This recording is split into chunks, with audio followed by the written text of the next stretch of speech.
Jacobo Dayan, buen día, buen viernes, ¿cómo estás? ¿Qué tal, Carmen? Buen viernes. Con muchos temas. Lisa Sánchez Ortega, Lisa, a la distancia, ¿cómo estás? Saludos. Muy bien, Carmen, ¿ustedes cómo están? Muy Buenos bien. días, Jacobo. Buenos días a los dos, gracias. Y bueno, estaba conversando con Jacobo Dayan sobre el tema de empresa criminal continuada o continua. Empresa criminal continua, que es este concepto que Jacobo ha puesto a consideración de estas mesas de debate para entender y para aquilatar realmente frente a qué estamos cuando hablamos de cuestiones criminales. Y es negarnos a que sean cosas por separado, ¿no? Que se vea cada cosa como si fuera un asunto aislado y que no haya una conexión entre unas y otras. Y por eso es tan importante regresar al tema que ya propusiste en su momento y que ha sido muy importante para el público de este programa, porque este concepto que pusiste aquí y su desarrollo ha sido muy importante para el análisis y la discusión. Hablando del tema del huachicol y del huachicol fiscal y de cosas como las que hemos aquí presentado en la serie Soldados del Huachicol y la declaración que comentamos esta mañana de García Harfuch, que le da una entrevista a El Universal, y en esta entrevista dice que el tema del huachicol es el golpe más fuerte que se ha dado en este gobierno, cosa que sí, sin duda lo que se está haciendo de investigaciones sobre el tema del huachicol fiscal y estas investigaciones que involucran a marinos, a aduanas, a empresarios, en fin, todo lo que se sabe ya oficialmente, esa es una parte, y él dice, ese es el más importante golpe. Y dice algo que nos llamó mucho la atención porque dice que no hay militares. Nos llama la atención porque nosotros hemos presentado la serie Soldados del Huachicol basados en informaciones pues de alto nivel, es decir, estamos hablando de informaciones que hemos podido tener y sabemos que hay investigaciones pues abiertas que involucran a figuras de militares. Que el secretario de Seguridad Pública diga en esta entrevista que no hay militares involucrados, pues nos llama mucho la atención y lo ponemos aquí a consideración de ustedes. Lo que nosotros tenemos son informaciones que nos indican que la Fiscalía General de la República tiene abiertas investigaciones en relación a esto. Así que lo dejamos ahí, pero me parece importante no dejar pasar la declaración de García Harfuch sobre el tema. Y debo adelantar también que hemos recibido réplicas y que las daremos a conocer, por supuesto. Este espacio está siempre abierto a las réplicas de empresas o de personas mencionadas en este programa. Sin la menor duda hay que escuchar todo lo que tengamos de información y estaremos la semana que entra exponiendo y abriendo espacio para réplicas respecto a la serie Soldados del Huachicol. Pero bueno, digamos que vamos ahí, Jacobo, y te pregunto cómo estás viendo las cosas. Sí, Carmen, creo que habría que juntar esto con otras notas que has dado para entender la magnitud del problema.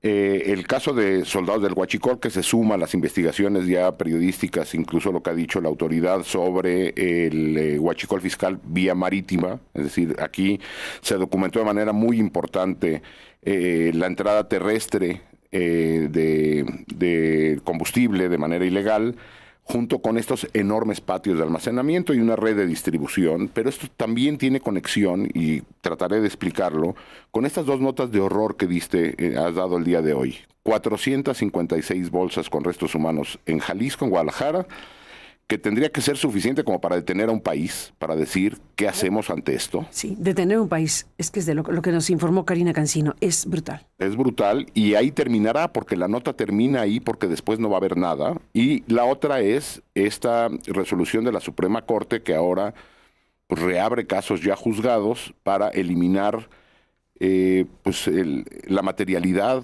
de las víctimas de poder obtener algún tipo de reparación integral. Me gustaría hacer un análisis sobre esta red, empezando por lo de Soldados del Huachicol y toda la trama del Huachicol para acabar llegando a la violencia. Y partiría diciendo que a mí lo que me llamó la atención de la declaración de Omar García Harfuch es cuando dijo, además de que no hay soldados, no hay militares investigados aparentemente, habló de que esto se trata de un caso aislado. Pues no sé qué entienda por aislado el gobierno federal o Omar García Harfuch. La trama de Huachicol está probada que ocurre en decenas y decenas de estados del país. No es nada más el puerto en Tamaulipas, hay reportes en Ensenada, es decir, del otro lado del país. Tenemos también información periodística de que esto ocurre, por ejemplo, en Tabasco, es decir, hay más de un puerto donde esto ocurre. Y por vía terrestre, pues el reportaje que sacas, Carmen, que saca Aristegui Noticias, pues habla ya de varias fronteras, en Coahuila, en Tamaulipas, en Chihuahua, y una red mucho más grande. Entonces no estamos hablando de casos aislados, y luego la distribución de combustible, también en el reportaje aparece, a otro número importante de estados. Es decir, la trama del huachicol, pues geográficamente no es aislada. Veremos si estructuralmente es aislada. Me di a la tarea de revisar cuántas dependencias tendrían que colaborar para que esto pueda ocurrir. Evidentemente la Secretaría de Marina tiene que operar, pero ojo, nos han dicho que la trama en la parte más alta son los sobrinos del exsecretario de la Marina. Pues ellos podrían controlar el puerto. En su caso. En Tamaulipas. Y los demás puertos los tendría que controlar alguien más. Entonces, no son los sobrinos, sino es una estructura dentro de la Secretaría de Marina que tiene que estar articulada para que esto ocurra. No son dos personas y sus subalternos. Lo mismo ocurre con la Sedena. En el reportaje aparece la persona responsable, el coronel responsable de la aduana en Ciudad Juárez, entiendo. ¿Sí? Pero pues alguien más tendría que operar la aduana de Piedras Negras y el resto de las aduanas. Es decir, hay más de un solo militar, porque recordar que las aduanas las controlan los militares, que está permitiendo esto. Alguien tuvo que articular a una red grande de militares que permitan esto.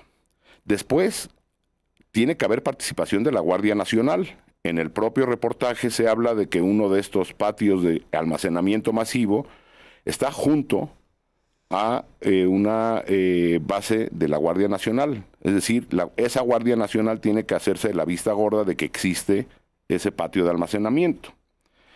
Evidentemente tiene que participar toda la estructura de aduanas, no nada más en estos puntos, sino en el resto de los puntos donde el huachicol entra a nuestro país. Necesariamente tiene que haber participación del SAT. La investigación que hizo, por ejemplo, el exrector de la UNAM, Barnés de Castro. Pues es algo muy sencillo, digo, cuando uno lo escucha dice, ay, tiene todo el sentido. Uh-huh. ¿Cuánta gasolina? En este país hay un consumo, me supongo, como cualquier otro país, un consumo medianamente normal, típico de consumo de combustible. Si de repente Pemex vende menos combustible, pues en algún lado tendrá que estar el restante. Tendrá que venir por las aduanas. Se puede ver cuánta gasolina o cuánto diésel importa el Estado mexicano, o sea, importa a las empresas hacia México. Y si la suma no da, pues tendría que haber levantado la alarma en alguien en el SAT para decir aquí hay un hueco enorme, que hasta hoy la cifra que ha rondado son 600 mil millones de pesos, es decir, no había un faltante de 4 centavos, sino de ese tamaño, que tendría que haber levantado las alarmas, o de menos alguien en Hacienda y en el SAT tendría que haberse quedado callado. Lo mismo ocurre con la Secretaría de Energía. Es decir, ellos monitorean la producción de combustibles, el refinamiento, la refinación, la importación. Alguien en la Secretaría de Energía tuvo que quedarse callado. La Secretaría del Medio Ambiente tuvo que haberse hecho de la vista gorda para ver que estos patios enormes no cumplen con la norma y hay una afectación ambiental o una potencial afectación ambiental muy grande por la filtración de combustibles al subsuelo. Hay un problema también de la Coordinación Nacional de Protección Civil. Estos patios están cerca de un aeropuerto en Piedras Negras y cerca de otras zonas industriales e incluso habitacionales, según lo reportan. Evidentemente tiene que haber participación de gobernadores, sabiendo, has hecho ya entrevistas a Cabeza de Vaca, al exgobernador de Tamaulipas, donde los gobernadores se enteran de lo que está ocurriendo y tiene que haber un montón de gobernadores. ¿Y mo que no se enteren? O sea, el gobernador desde Tamaulipas hasta Baja California, pasando de ahí para abajo para todos lados, presidentes municipales. Si el presidente municipal de Teuchitlán fue detenido porque no había manera de que no supiera que existiera el rancho Izaguirre dentro de su municipio, pues es imposible que un patio de estas magnitudes pase desapercibido, y no es un patio en todo el país. Son decenas y decenas y decenas en una red de distribución criminal paralela. Ningún presidente municipal se ha dado cuenta, o si se ha dado cuenta lo ha denunciado y nadie les ha hecho caso. La pregunta es, ¿quién podría coordinar una cosa de este tamaño? ¿Los sobrinos del secretario de la Marina y de ahí para abajo? Evidentemente no. Un militar en la aduana de Ciudad Juárez puede coordinar a todas estas dependencias. Evidentemente no. Cuando se habla de un macrocaso, se habla de hacer un análisis de una red de este tamaño, porque aparte participan de toda esta lista empresarios, cientos o decenas de empresas. En el caso de la importación por mar se hablaba de 500 empresas. En esta red por tierra debe haber otro número similar. ¿Cuántas empresas participan? Muchas de ellas, como también ya lo reportaste, Carmen, son empresas fantasma. Es decir, nadie está investigando eso. Y evidentemente hay una participación del crimen organizado. En la trama anterior, en la trama por mar, se reportó que dentro de los buques no nada más llegaba combustible, que después en algunos casos era entregado al crimen organizado para su venta, sino también llegaban armas dentro de estos buques que eran descargadas de noche y pues para ser vendidas al crimen organizado. Entonces, en esta trama también participa el crimen organizado, el mismo crimen organizado que después acaba generando 456 bolsas con restos humanos, nada más dimensionemos eso, y el Estado mexicano está fortaleciendo económicamente y otorgando protección política al crimen organizado que después genera este horror.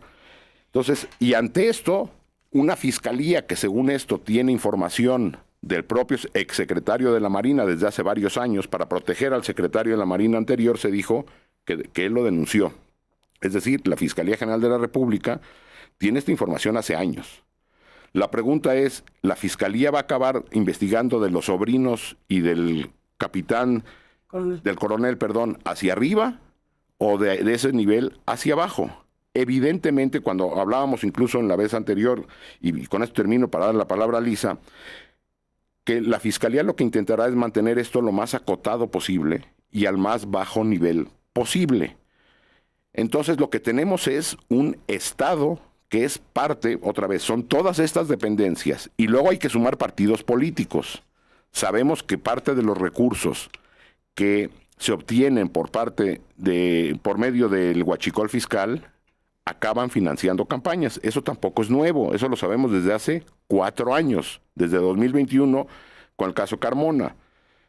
Entonces, habría que hacer una investigación de esta magnitud. La pregunta es, ¿la Fiscalía General de la República es capaz de juzgarse a sí misma y a sus pares y de ahí para arriba? Porque nadie puede coordinar todas estas dependencias si no es de ahí para arriba, y arriba no queda mucho lugar. ¿Y el secretario de Seguridad Pública de México es la persona indicada para decir quién sí y quién no? ¿Y para decir que esto es un caso aislado? Pues no, evidentemente no. Vamos a hacer un alto. Lisa, si me lo permites, un saludo a las estaciones en el país que están transmitiendo en vivo este programa. Saludos a Radio Centro. Déjenme hacer una pausa y volvemos. Tenemos un resumen y regresamos en esta mesa de análisis. Regresamos en esta mesa. Lisa Sánchez Ortega, bueno, pues escuchamos a Jacobo Dayan hace un momento en esta reflexión, en este planteamiento que está haciendo sobre el tema del crimen organizado y cómo abordar las cosas, pues en función del tema del huachicol fiscal y todo lo demás. Lisa, ¿cómo estás viendo el panorama? Carmen, Jacobo, primero el gusto de saludarles. Pues yo quisiera regresar, si ustedes me lo permiten, antes del enfoque de cómo tendría que investigarse y sancionarse, solucionarse este tema que estamos viendo en estos momentos gracias a la investigación periodística de Aristegui Noticias, con es la ejemplificación de por qué durante todo el proceso del sexenio pasado, cuando venían las reformas legales y constitucionales que ampliaban la militarización, nosotros nos oponíamos. No es que tuviéramos una bola de cristal y supiéramos exactamente que este tipo de redes de macrocriminalidad se iban a estar tejiendo con la participación de las Fuerzas Armadas, específicamente en el tema del huachicol fiscal y específicamente en la manera en la que este esquema, como bien documentaron ustedes, está funcionando. Pero sí sabíamos que todos esas modificaciones legales iban a acrecentar los riesgos de que situaciones como esta y otras sucedieran.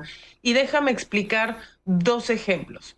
Cuando sucedió la modificación a la ley de aduanas, por ahí del 2022, que precisamente le quitaba al SAT la posibilidad de formar a los expertos en comercio exterior, que tenían un servicio de carrera, que estaban adscritos al SAT, que tenían la posibilidad de una comunicación muchísimo más directa con la autoridad tributaria para hacer la verificación de cuestiones de comercio exterior, para hacer la administración de las aduanas. Se dijo precisamente pues que esto iba a ser más eficiente, menos corrupto, que habíamos visto unos escándalos tremendos anteriormente en las aduanas y que eso era tan insoportable que entonces se le iba a dar a la Marina y que entonces esto se le iba a transferir a las Fuerzas Armadas. Bueno, se le transfirió y ahora son las Fuerzas Armadas las que están involucradas en esto. Mucha gente seguramente que nos está escuchando dirá, pues eso también sucedía antes y tampoco se investigaba de manera diligente y tampoco se prevenía totalmente. Sí, podrán tener razón en algunos de esos casos. Pero lo que vemos ahora en este agravante, pues no solo es que participan ya, digamos, como el último flanco de las instituciones que en teoría, ¿no?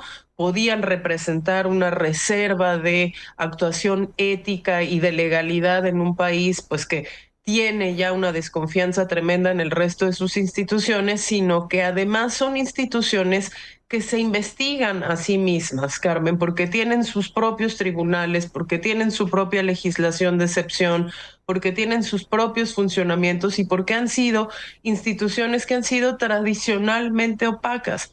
Un ejemplo que nosotros poníamos en una publicación de México Unido que llamamos El negocio de la militarización es que las dependencias de la Administración Pública Federal tienen la obligación de presentarle informes de eficiencia del gasto cada año a la autoridad tributaria, precisamente para decir, bueno, a ver, todas las ampliaciones presupuestales que pedí, en qué me las gasté, cuál es el impacto efectivamente del gasto que me diste y que yo erogué, y las Fuerzas Armadas sistemáticamente quedan exentas de esa obligación.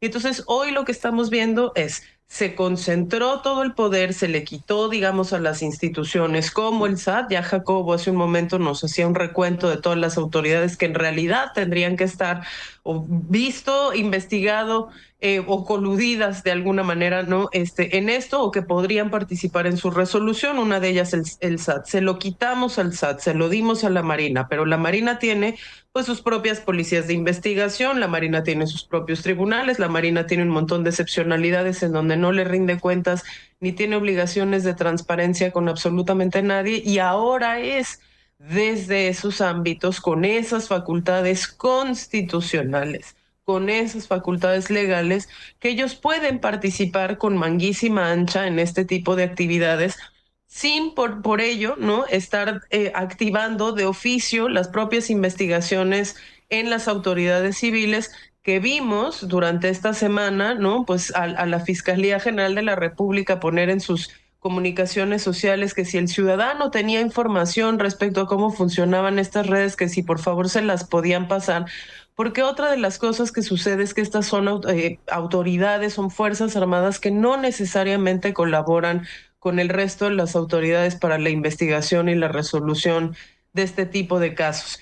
Y ahí lo ligo justamente con uno de los comentarios del auditorio ahorita, justo que estábamos pues en la pausa. Ahí viene, ¿no? La importancia de reflexionar, pues, cuántas personas realmente validaron esta idea de la militarización, de la transferencia de funciones de la autoridad civil a la autoridad militar, justamente creyendo que esa era la solución anticorrupción y que ahora, evidentemente, pues cuando salen este tipo de investigaciones, ven que no estaban exentos de corrupción, pero que no están tomando en cuenta que lo que primero señalamos fue va a ser muy difícil llamarlos a la justicia porque son, uno, Fuerzas Armadas y dos, Fuerzas Armadas que mantienen su propia jurisdicción y su propio financiamiento, Carmen. Y eso es lo que me parece más trágico de estos casos, al margen de que, por supuesto, concuerdo con Jacobo en que la forma de investigarlos ya no puede ser casuística, no son unas pocas manzanas podridas, no son excepcionalidades. Jacobo mencionaba un montón de puntos fronterizos por los cuales pues este esquema de huachicol fiscal ha sido documentado, pero también por ahí se le pasó a hablar justamente de Baja California, ¿no? De los casos que escuchamos también de huachicol fiscal en Ensenada. En fin, todo esto para decir, no es aislado, no son unas manzanas podridas, sí son formas institucionales de actuar, y la dificultad que vamos a tener pues es que tienen el sustento legal para seguirse haciendo de estas funciones, manteniendo su excepcionalidad legal e institucional. Cierro con el último corolario, Carmen. Te acordarás que hace un par de semanas en este mismo espacio yo tuve la oportunidad de presentarle a la audiencia el Plan Sectorial de Defensa y Marina, que lo analizamos por acá.